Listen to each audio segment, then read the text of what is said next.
The massive orbital station hung in space like a jewel, its crystal spires stretching out in elegant curves that caught the light of 3 nearby stars.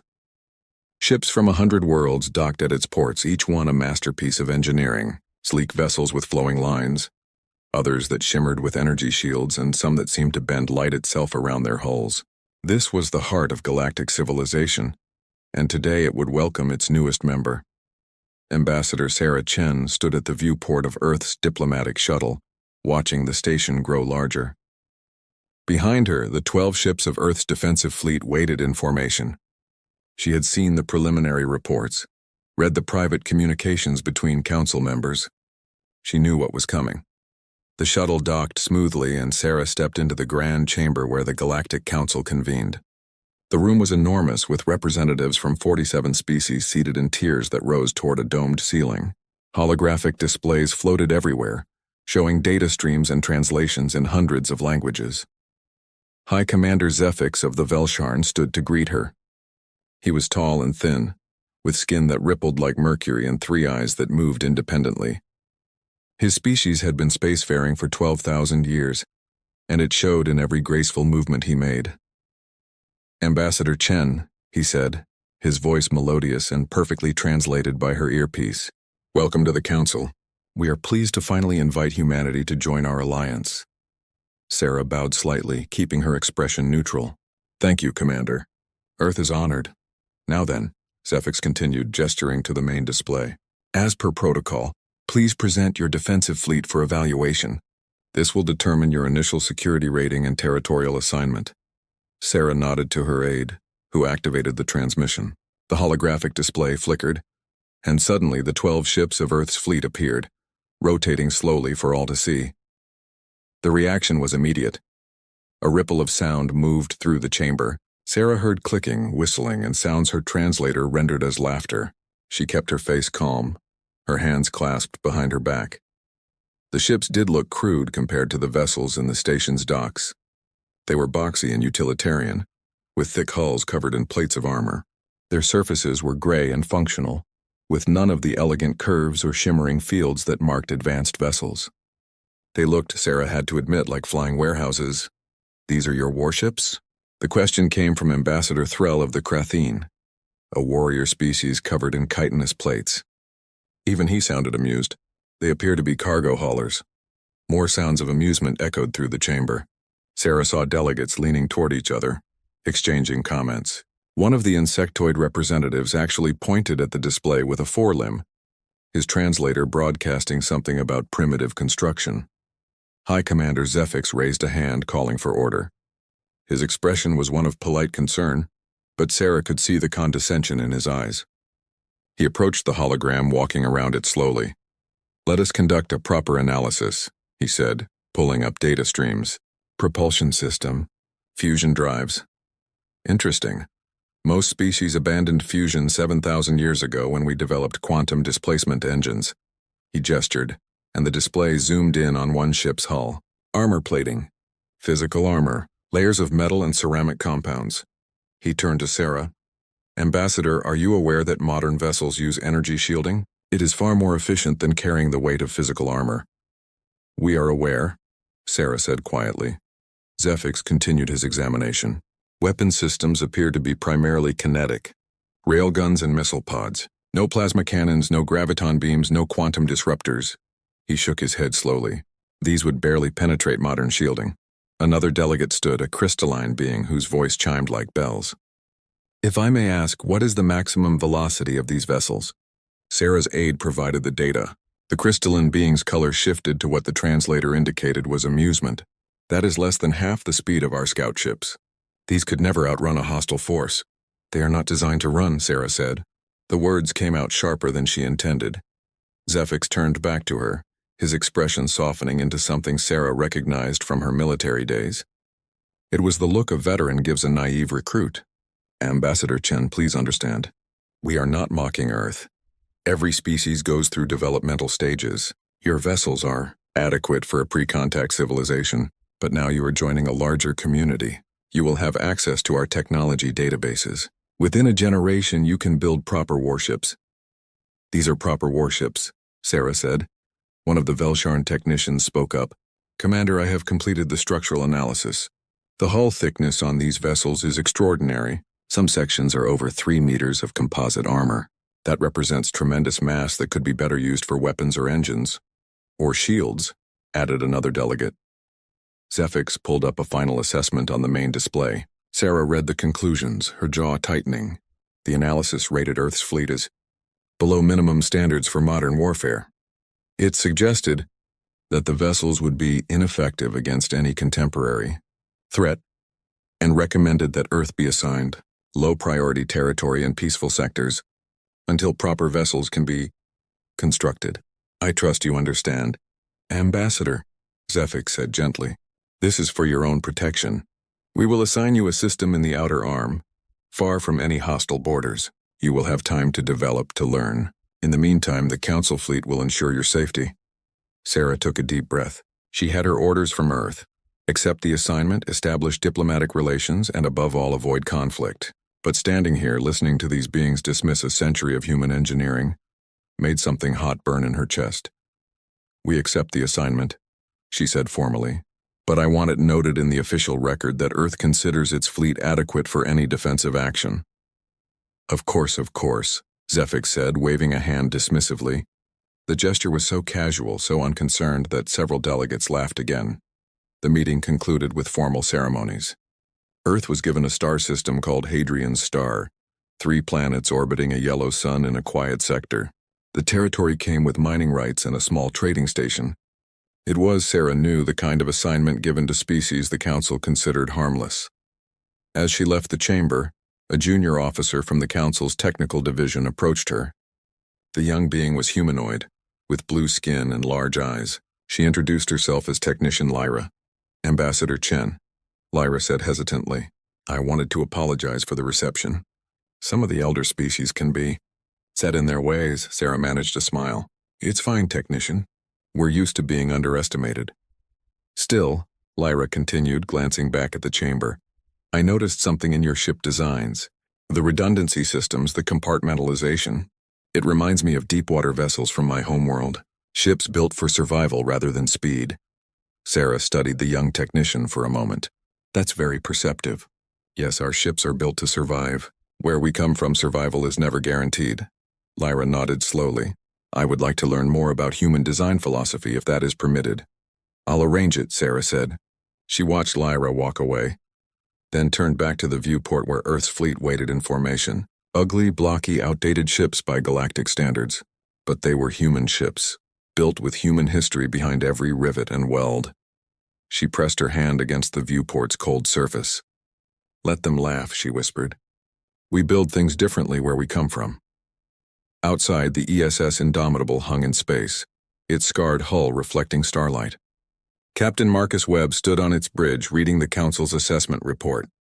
He closed the file and smiled grimly. "They have no idea," he said to his first officer. "Not the slightest clue what these ships can do." The first officer nodded. "Should we be concerned about the mockery, sir?" Marcus looked at the tactical display, where the fleet was highlighted in blue. "No, let them think we're primitive. Let them think we're weak. Someday they'll learn the difference between looking advanced and being ready for war." He turned back to his crew. "Set course for Hadrian's Star. We have a territory to defend." The ESS Indomitable moved through space at what the Galactic Council considered a crawl.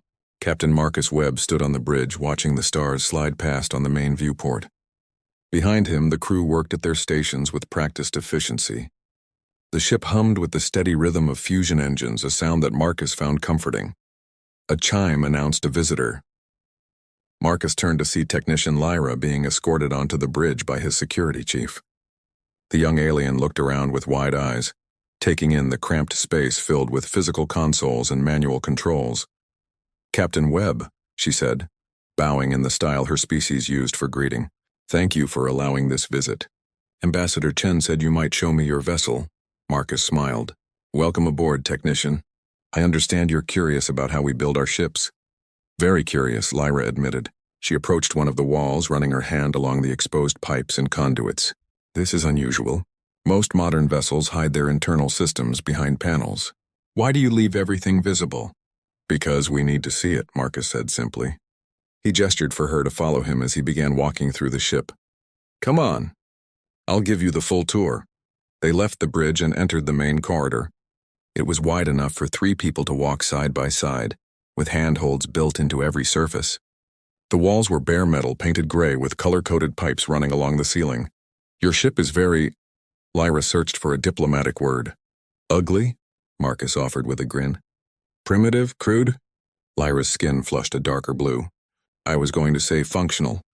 That's the right word, Marcus said. He stopped at a junction where 6 different pipes met in a complicated arrangement of valves and pressure gauges. See this? This is our coolant system for the starboard reactor. These 3 pipes are the primary flow. These 2 are backup, and this one connects to the emergency thermal dump. 5 redundant systems for one function? Lyra asked, her eyes widening. 6, actually. There's another backup you can't see from here. Marcus continued walking. Every critical system on this ship has at least 5 backups. Some have more. They entered an elevator that descended into the ship's lower decks. Let me tell you about Earth, Marcus said as they descended. We're from a planet where nothing comes easy. Our world has storms that can tear apart buildings, oceans that can swallow entire cities, and weather patterns that change without warning. We learned early that if you don't build things tough, they don't survive. The elevator opened into the engineering section. The heat hit them immediately. Massive fusion reactors dominated the space, surrounded by technicians in heat-resistant suits. The noise was incredible, a deep thrumming that Lyra could feel in her bones. This is loud, she shouted over the din. This is normal, Marcus shouted back. He led her to an observation window overlooking the reactor core. See that? 3 fusion reactors, each one capable of powering the entire ship. If 2 fail completely, we can still fight. Lyra studied the reactors, her technical training kicking in. But the weight. 3 reactors when 1 would suffice. That mass could be used for more weapons or faster engines. Or shields, Marcus said, echoing what the council delegates had said. Yes, we've heard that before. But here's the thing, Lyra, shields fail. We've studied the technology. Energy shields are wonderful until someone hits them with enough force and then they collapse all at once. Our armor doesn't do that. You can blast holes in our hull all day and we'll still be fighting. They moved to the weapons deck next. Lyra examined the railgun systems with fascination. The weapons were massive, with ammunition feeds running throughout the ship. These are magnetic accelerators, she said. Very old technology. Very reliable technology, Marcus corrected. You know what's great about railguns? We can manufacture ammunition on board. We have a machine shop that can produce rounds during a battle. Try doing that with plasma cartridges or energy cells. He pulled up a schematic on a nearby console. Look at our weapons loadout. Railguns, missiles with multiple warhead types, torpedo tubes, point defense cannons, and in a pinch we can load debris into the railguns and shoot that too. We don't depend on one type of weapon system. Lyra was beginning to understand. You expect to be cut off from resupply. We assume it, Marcus said quietly. Every human warship is designed to operate independently for years if necessary. We have hydroponics bays for food, water recycling that's 99.7% efficient, and machine shops that can fabricate almost any part we need. They entered the hydroponics section, where rows of plants grew under artificial lights. The air was humid and smelled of earth. Crew members tended the plants, harvesting vegetables. A farm, Lyra said wonderingly. Inside a warship. Food is ammunition too, Marcus replied. A crew that's well-fed fights better.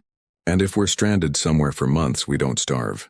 He led her to the medical bay next, which was larger than seemed necessary for a crew of 300. We have surgical facilities that can handle anything short of complete body reconstruction. We also have cold storage for casualties and a counseling center for psychological care. You plan for heavy casualties, Lyra observed. We plan for the worst possible scenario, Marcus said, because in our experience that's what usually happens. They returned to the bridge where Marcus pulled up a star chart. Let me show you something about human history, he said. He displayed Earth, then zoomed out to show the solar system. For most of our existence, humans lived on one planet. We fought each other constantly. Wars that lasted years, sometimes decades. We developed tactics for every environment. Jungles, deserts, oceans, mountains, even under the water and underground. He brought up images from Earth's history. Trenches filled with soldiers, submarines hunting beneath waves, tanks rolling across fields. aircraft carriers controlling vast stretches of ocean. We learned something important, Marcus continued. The side that survives longest usually wins. Not the fastest, not the most advanced, the one that refuses to quit. Lyra watched the images cycle past. She saw humans fighting in conditions that would kill most species. Freezing cold, burning heat, deep underwater, high in the atmosphere. When we finally reached space, Marcus said, we built our ships based on those lessons. We assumed we'd be alone. We assumed no one would come to rescue us. We assumed every fight would be desperate. He gestured around the bridge. That's why we build ships that look like this. Not because we're primitive, but because we're practical. Every human vessel is designed with one question in mind. Can it survive the worst day imaginable? Lyra was quiet for a long moment, processing everything she had seen. The council thinks you're backward, she finally said. I know, but you're not. You're just different. You come from a harsh world, so you build harsh ships. Marcus smiled. We call it being thorough. Our engineers have a saying, hope for the best, plan for the worst, and build something that can handle both. He walked to the viewport, looking out at the other 11 ships in the fleet. See those vessels? Each one is slightly different. Different captains, different crew compositions, different tactical preferences. We don't build cookie-cutter ships like the Council does. Every human captain has some freedom to modify their vessel. Why? Lyra asked. Because rigid tactics are predictable. If every ship fights the same way, an enemy can learn to counter you. But if every ship is a little different, if every captain makes their own decisions, you become unpredictable. Lyra approached the viewport, standing beside Marcus. The Council's fleet is very organized. They have standard formations, standard tactics. They've fought wars for thousands of years. They've fought civilized wars, Marcus said. Wars with rules and expectations. Wars where both sides use similar technology and tactics. He turned to look at her. Humans don't know how to fight civilized wars. We're too used to fighting for survival. The comm system chimed. Captain, we're approaching Hadrian's star. Estimated arrival in 6 hours. Acknowledged, Marcus replied. He looked back at Lyra.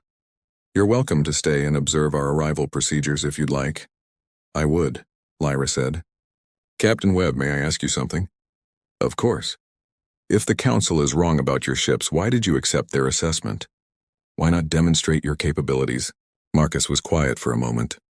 When he spoke, his voice was thoughtful. Because being underestimated is an advantage. If everyone thinks you're weak, they don't prepare for you being strong. Besides, we don't have anything to prove. Not yet, not yet, Lyra echoed. Marcus smiled, but it didn't reach his eyes. The galaxy is a big place, technician. Sooner or later, something dangerous is going to come along, something that the Council's elegant ships and refined tactics can't handle.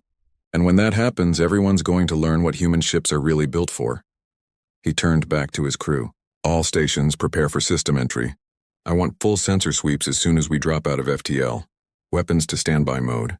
Let's show our new home that Earth doesn't do anything halfway. Lyra watched the crew move with practiced precision. She thought about everything she had seen. The redundant systems, the practical design, the planning for worst-case scenarios. The Council had laughed at these ships, called them primitive and backward. But standing here on the Indomitable's bridge, watching humans prepare for arrival with Military F. The alert came 3 weeks after Earth's fleet arrived at Hadrian's star. Captain Marcus. Webb was reviewing supply reports when his communications officer suddenly stiffened at her station. Captain, priority alert from Council Central Command. They're broadcasting to all member fleets. On screen, Marcus ordered. The main viewport switched to show High Commander Zefix. The elegant Velshorn looked shaken, his skin rippling with colors that Marcus's translator identified as distress. All Council forces, this is a Code Apex emergency. An unknown hostile fleet has emerged from dark space at coordinates 773 Mark 12. 2 Council battle groups have engaged the enemy. Both battle groups have been destroyed. Total casualties are estimated at 40,000 personnel across 18 vessels. A cold feeling spread through Marcus's chest. 18 vessels destroyed. That was more firepower than most species possessed in their entire fleet. The hostiles are designated as devourers. Zefix continued. They appear to be artificial intelligences controlling automated warships. Their technology is extremely advanced. Energy weapons we've never encountered, adaptive shielding that learns from each attack, and targeting systems that predict our movements. The display showed footage from one of the destroyed Council ships. Marcus watched as sleek black vessels moved through space with impossible grace. They weren't just fast, they were precise. Each shot they fired hit exactly where it would do maximum damage. When Council ships tried to maneuver, the Devourers anticipated the movements and fired at where the ships would be, not where they were. It was slaughter, not battle. All territorial fleets are ordered to maintain defensive positions, Zefik said. Do not engage the Devourers unless directly attacked. We are assembling a response fleet at Council headquarters. Until then, border sectors are to evacuate all non-essential personnel. The transmission ended. Marcus's bridge was silent for a moment. Sir, his tactical officer said quietly. Those coordinates. The Devourers are moving along the outer arm. If they continue their current heading, they'll reach us in about 4 days, Marcus finished. He brought up the tactical map, studying the enemy's projected path. It cut right through human territory. Another transmission came through, this time from Ambassador Chen. Her face appeared on a smaller screen. Captain Webb, I assume you've seen the alert. Yes. Ambassador. High Commander Zefix has ordered us to evacuate Hadrian's Star. He says the Council fleet will mount a counterattack once they've assembled sufficient forces, but that could take weeks. We're supposed to abandon the colony. Marcus looked at the map again. Hadrian's Star had a population of 50,000, mostly miners and their families who had arrived on the first colony ships. What are your orders, Ambassador? Sarah Chen was quiet for a moment.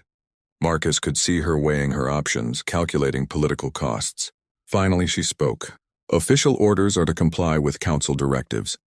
Off the record, Captain, I didn't come all this way to abandon our people at the first sign of trouble. Marcus smiled grimly. Understood, Ambassador. Request permission to prepare the fleet for defensive operations. Permission granted. And Captain, try not to start an intergalactic incident. No promises, Marcus replied. The channel closed. Marcus turned to his crew. All hands battle stations. Communications. Send a message to all Earth vessels. We're staying. The bridge erupted into coordinated chaos. Crew members rushed to their combat positions. Throughout the ship, bulkheads sealed automatically. The Indomitable's reactors increased output, sending more power to weapons and sensors. Sir, incoming transmission from the Council. His communications officer reported. High Commander Zefix wants to speak with you. Put him through. Zefix appeared on the screen, his 3 eyes focused intently on Marcus. Captain Webb, I have been informed that your fleet is preparing for combat. Surely you received the evacuation order.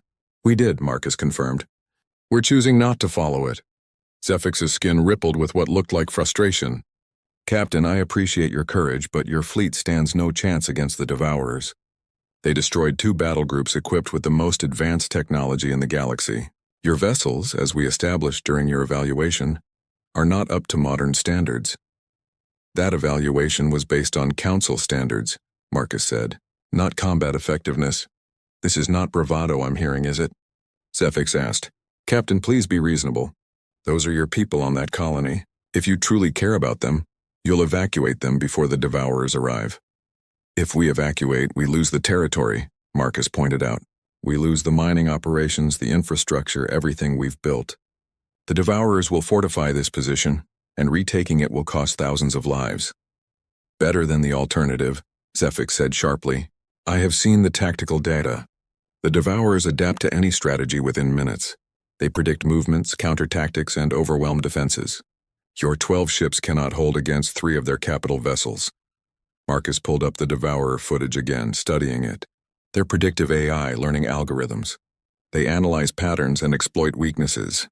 Exactly, Zefik said, which is why standard tactics are useless.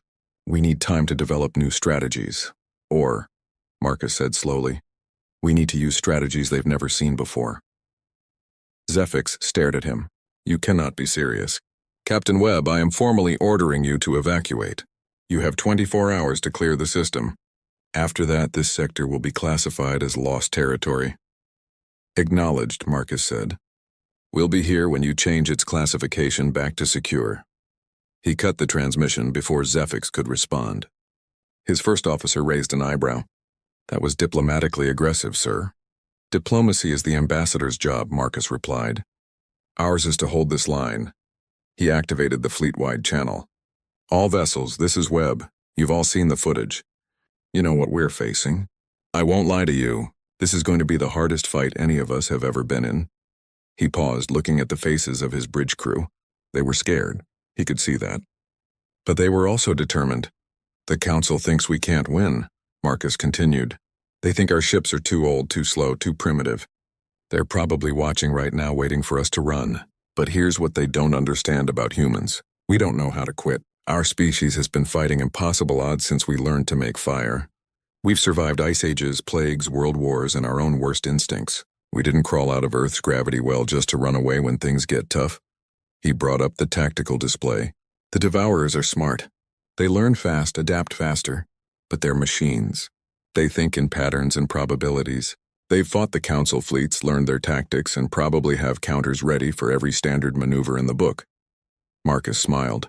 Good thing we didn't read that book. We're going to fight like humans, not like the Council. That means no standard formations, no predictable tactics, and absolutely no rules about what's fair in combat. We're going to be chaotic, unpredictable, and too stubborn to know when we're beaten. One of his tactical officers spoke up. Sir, the Devourers have superior firepower. How do we counter that? We don't counter it, Marcus said. We survive it. That's what these ships were built for. We take the hits, we keep fighting, and we make them pay for every meter of space they try to take. The Council builds ships to win quickly. We build ships to win eventually. He looked around the bridge again. I need each captain to prepare their own tactical plans. Don't coordinate with each other. Don't follow standard patterns. I want 12 different strategies, 12 different approaches. Make the Devourers think they're fighting 12 different species.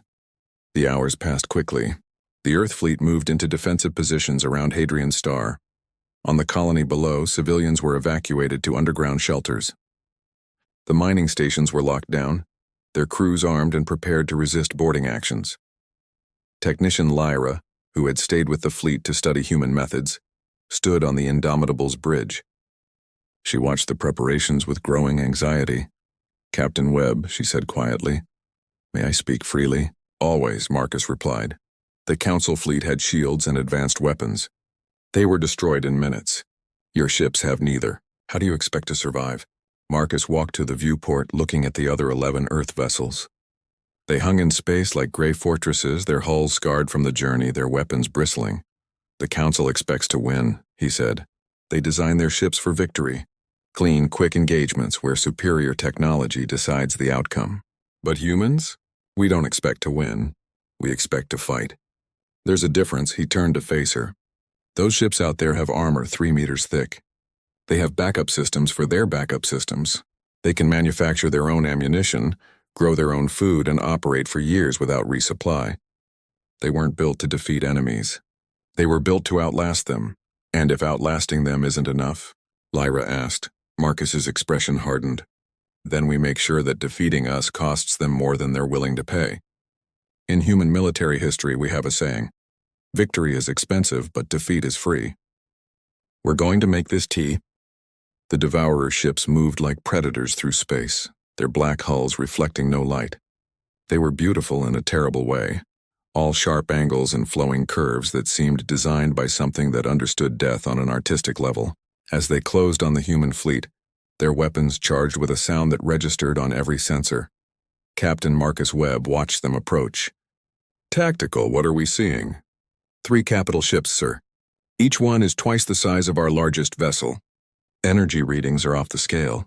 They're powering up some kind of directed energy weapons. Shields are already active. Time to weapons range? 4 minutes at their current speed, sir. Marcus opened the fleet channel. All vessels maintain positions. Let them come to us. Remember, unpredictable means unpredictable. Don't follow my lead.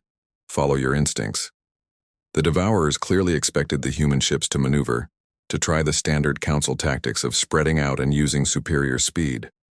Instead, the Earth fleet held position in a loose cluster around Hadrian's Star's largest moon. The Devourers' first attack was devastating. Beams of purple energy lanced out. Hitting the ESS Thermopylae square on, the energy should have vaporized the ship instantly. That's what it had done to Council vessels. Instead, the beam burned through the outer armor layers and then stopped, absorbed by the thick composite plating underneath. Thermopylae reporting damage to outer hull plates, the communications officer said. No breach. All systems operational. Marcus allowed himself a small smile. Return fire. All weapons. The human fleet opened up with everything they had. Railgun rounds, traveling at a significant fraction of light speed, slammed into the Devourer's shields. The shields flared and held, but the kinetic energy had to go somewhere. The Devourer's ships actually rocked from the impacts. Missiles followed, hundreds of them, each one taking a slightly different trajectory. The Devourer's point defense systems opened up, destroying most of the missiles. But not all. Dozens got through, detonating against the shields in brilliant flashes. They're adapting, the tactical officer reported. The Devourers are analyzing our fire patterns and adjusting their shields to compensate. Expected, Marcus said. Helm pattern web 7. The Indomitable didn't dart away like a council ship would have. Instead, it rotated in place, bringing fresh armor sections to face the enemy while its weapons continued firing. The maneuver was slow by galactic standards, but it was something the Devourers hadn't seen before. The other human ships each began their own unique movements. The ESS Yorktown accelerated directly at the Devourers, firing all weapons. The ESS Churchill went into a tumbling spin that should have made accurate fire impossible. Yet somehow its railguns kept hitting their targets. The ESS Stalingrad simply stopped moving entirely and became a stationary gun platform. The Devourer's AI tried to analyze the patterns. There were none. Each human ship fought differently, as if they were 12 separate fleets rather than one coordinated force. A Devourer beam caught the ESS Berlin, punching through armor that had already been weakened. The ship vented atmosphere, emergency bulkheads slamming shut. Berlin reporting casualties, communications said. They've lost weapons sections 3 and 4. Still fighting. The Berlin didn't retreat. Instead, it continued firing with its remaining weapons even as repair crews worked to seal the breach. The Devourer that had damaged it moved in for the kill shot. The ESS Moscow had been waiting for exactly this moment. It had been drifting, pretending to be more damaged than it was. Now it lit off its engines and crossed the distance to the Devourer at maximum acceleration. Instead of firing weapons, it rammed. 300,000 tons of human warship traveling at combat speed hit the Devourer's shield like a hammer. The shield held for almost a full second before collapsing. The Moscow's reinforced bow smashed into the Devourer's hull, crushing armor and ripping through internal systems. Both ships tumbled away from each other. The Moscow was heavily damaged, its front section completely destroyed. But the Devourer was worse off, with atmosphere venting from a dozen breaches. That was insane, Lyra whispered, watching from her station on the Indomitable's bridge. That was effective, Marcus corrected. The Devourers can adapt to weapons. They can't adapt to 300,000 tons of mass moving at high speed. Physics doesn't negotiate. The battle evolved into something ugly and brutal. The Devourers tried to use their speed advantage, but the human ships didn't try to chase them. They held position, turning their thickest armor toward threats and absorbing punishment that would have destroyed Council vessels. They're learning our weapons patterns, the tactical officer reported. Their shields are adapting to our railgun rounds. Switch to missiles with nuclear warheads, Marcus ordered, and load the railguns with depleted uranium rounds instead of tungsten. Change everything. Don't let them adapt. The ESS Indomitable shuddered as another energy beam hit it. Alarms blared. Damage to sections 8 through 12. We've lost our starboard reactor. Switch to port reactor. Engineering, how long to get starboard back online? Minimum 2 hours, Captain. You have 30 minutes, Marcus said. Throughout the ship, damage control teams were already moving, welding plates, replacing components, working with practiced efficiency. The Devourers changed tactics. They had learned that the human ships wouldn't run, so they tried to overwhelm them with concentrated fire. All 3 capital ships focused on the ESS Thermopylae. The ship's captain, Commander Sarah Rodriguez, saw it coming. All crew, brace for impact. Get everyone into the core sections. The Devourers fired simultaneously. Energy beams converged on the Thermopylae from 3 directions. The ship's armor glowed white-hot, then red, then began to fail. Sections of the hull were simply vaporized. But the Thermopylae didn't die cleanly. Its internal structure, built with compartmentalization in mind, kept the ship fighting even as pieces of it were destroyed. Its remaining weapons kept firing. Its crew kept fighting. Thermopylae is critical, communications reported. They're evacuating non-essential personnel to escape pods. Tell them to launch pods toward us, Marcus ordered. We'll recover survivors. This was something else the Devourers hadn't seen. Council ships, when damaged, retreated or died. Human ships fought until they were physically incapable of continuing, and even then they found ways to hurt the enemy. Commander Rodriguez, knowing her ship was dying, made one final decision. She ordered the reactor safeties disabled and set a collision course with the nearest Devourer. The Thermopylae's engines burned at maximum, pushing the dying ship forward. The Devourer tried to move, but the Thermopylae anticipated the maneuver. The AI predicted based on logical tactics. Rodriguez didn't use logic.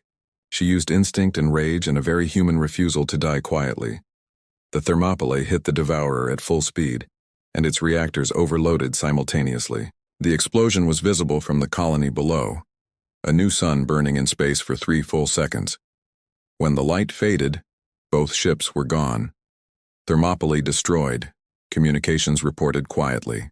All escape pods away. 80% of the crew survived. Marcus closed his eyes for a moment. Recover the pods, and make those bastards pay for Sarah.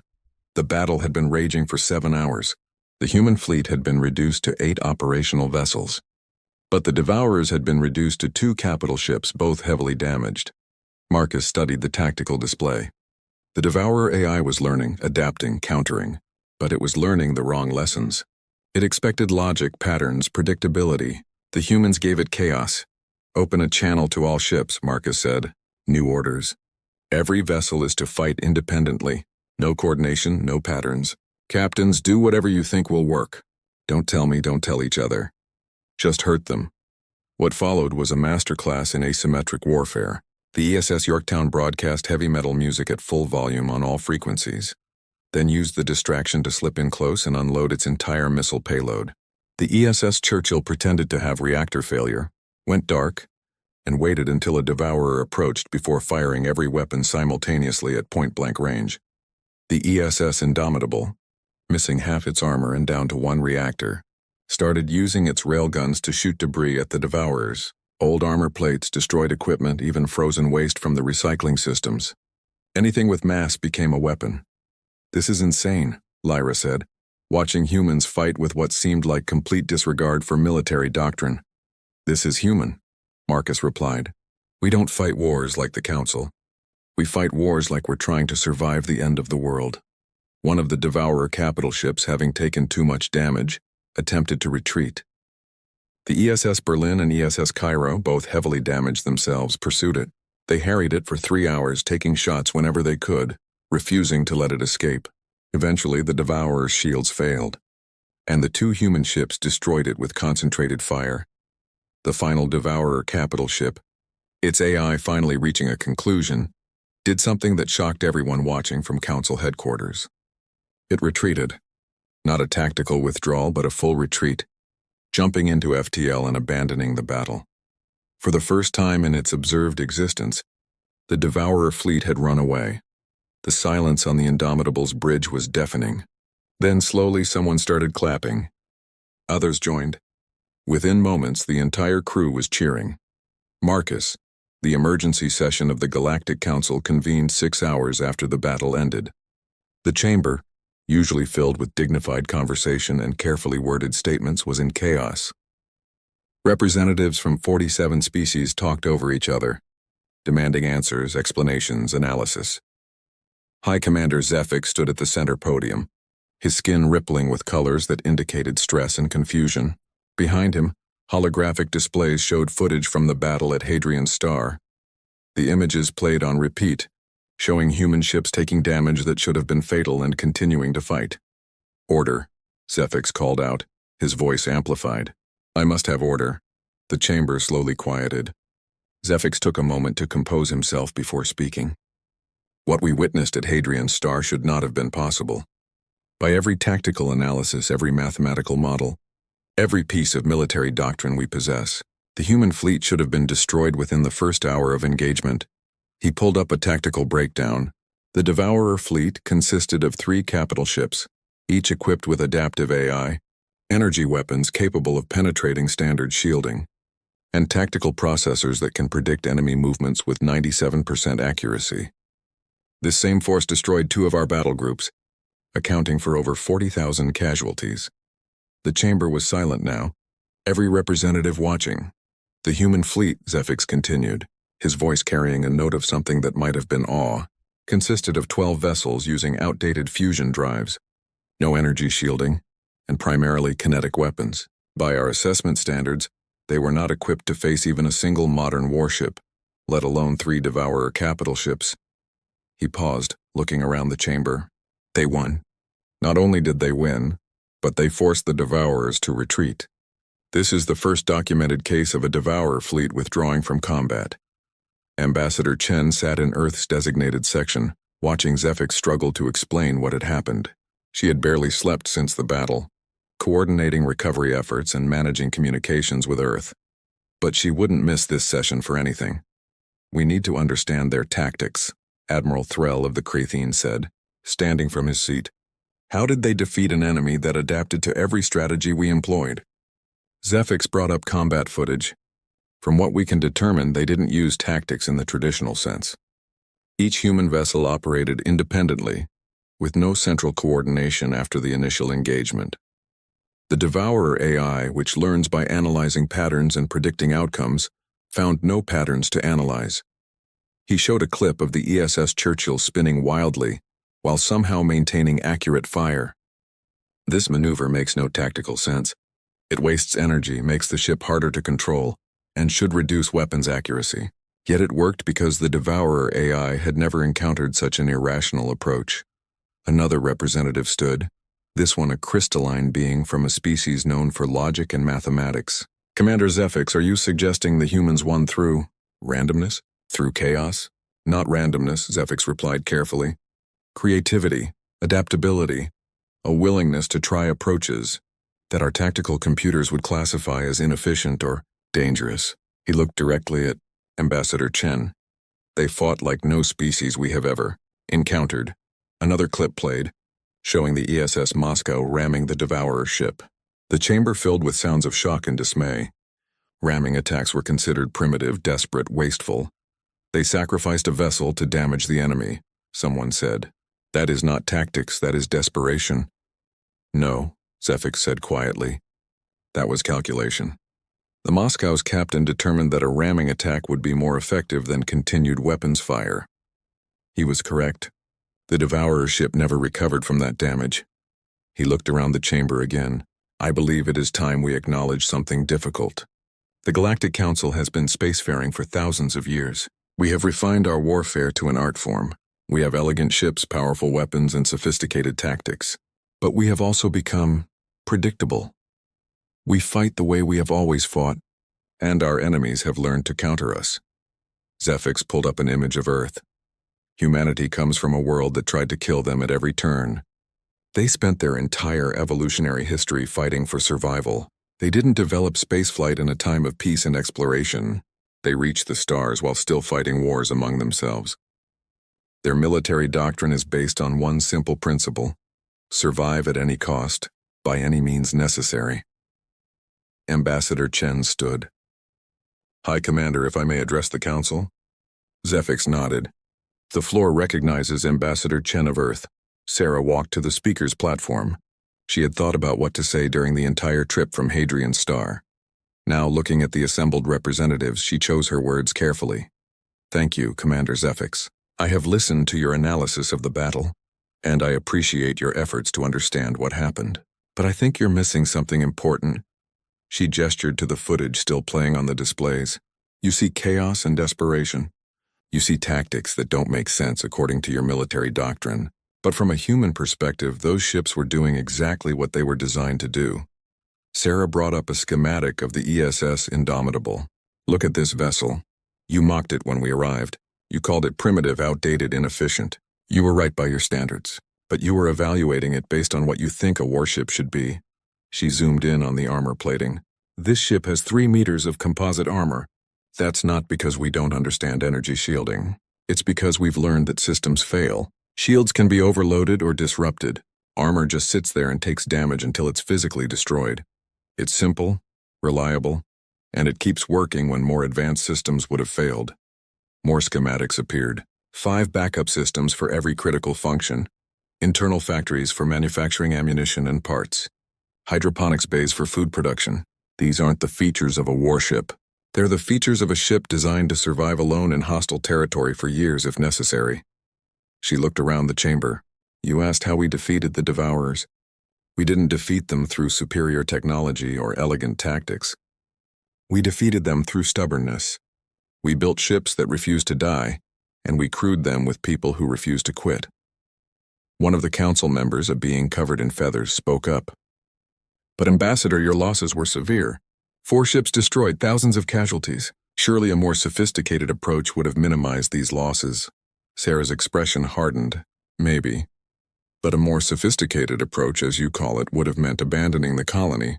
The council ordered us to retreat. We chose to fight. Yes, we paid a price. We always pay a price. But we held the line. She brought up footage of the ESS Thermopylae's final moments. Commander Rodriguez knew her ship was dying.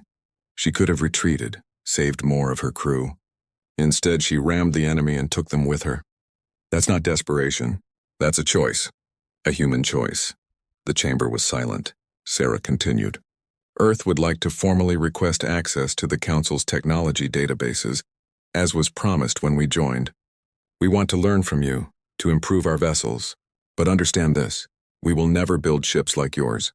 We will never adopt tactics that require everything to go perfectly. We will always build for the worst possible scenario, because that's what we know how to survive.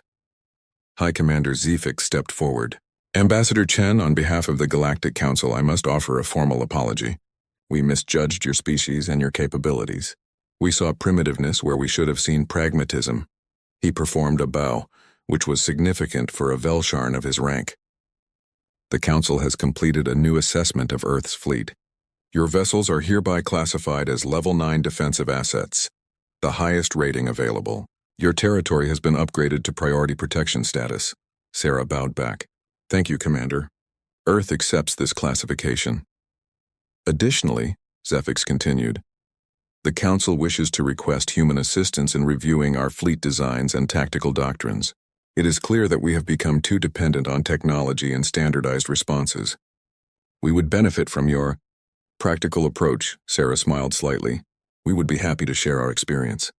Though I should warn you, our approach isn't easy. It requires accepting that things will go wrong, that ships will be damaged, that people will die. It requires building for survival rather than victory. Nevertheless, Zefik said, we must learn.